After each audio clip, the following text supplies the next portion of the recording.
is the Xbox video game console. It launched in 2001 as Microsoft's competition to the Sony PlayStation 2 as part of the sixth generation of video game consoles. Needless to say, it was an impressive video game console with some excellent exclusive titles such as Forza Motorsport, Star Wars Knights of the Old Republic 2, and one of my personal favorites, Jet Set Radio Future. The console weighs in at roughly 8 or so pounds, and as you can see here, I have the special green Halo Edition Xbox. Before I get around to telling you what you already know about the Xbox, let's get to the technical specifications.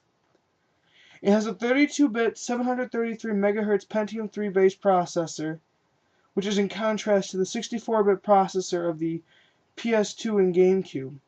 It's also equipped with an impressive 64 megabytes of SD RAM and an NVIDIA-developed graphics processing unit chipset clocked at 233 MHz, similar to the design of the NVIDIA GeForce 2 and 3 PC graphics cards for PCs.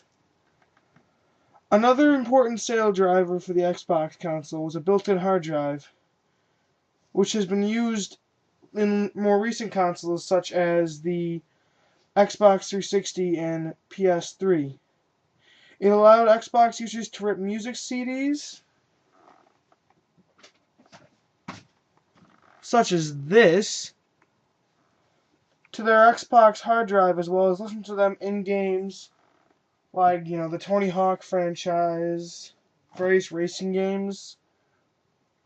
It also allowed for massive storage of save games and even full games if you modify your Xbox, which I really haven't done and have no interest in doing. The Xbox also had 4 controller ports, 3 and 4, 1 and 2 right here, which allowed for a greater multiplayer experience than what was available on the PlayStation 2 when it launched. It only had 2 controller ports. This enhanced launch titles like the original Halo, which I don't have to show, Project Gotham Racing, and the incredible hand-to-hand fighter Dead or Alive 3. Oh, that was kind of my first fighting game, so. The Xbox video game console was also the first console with broadband gaming in mind, as shown by the Ethernet port to the right of the screen here. With the launch of Xbox Live in 2002, it mainstreamed online gaming and allowed for 8 to 16 players to play certain games, such as Forza Motorsport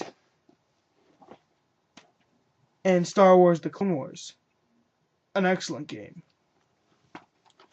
It launched in 2002 with titles such as Ghost Recon, Mech Assault, and NFL Fever 2003. It was obviously a huge influence on the future of video game consoles, as Xbox Live still exists today on the Xbox 360, although in a more modernized version. Xbox also had a unique controller, which I have to show you here, which utilized, had like 4 buttons, right here. It had awkward placement of the analog sticks, but most people got around that, which I may cover in a separate review. So overall, aside from being a little on the heavy side, as well as a little bit clunky, couldn't really pick this up comfortably one-handed. It was an excellent game console that definitely brought Microsoft into the mainstream game console market. Without it, we may not have seen the light of day from the excellent Xbox 360.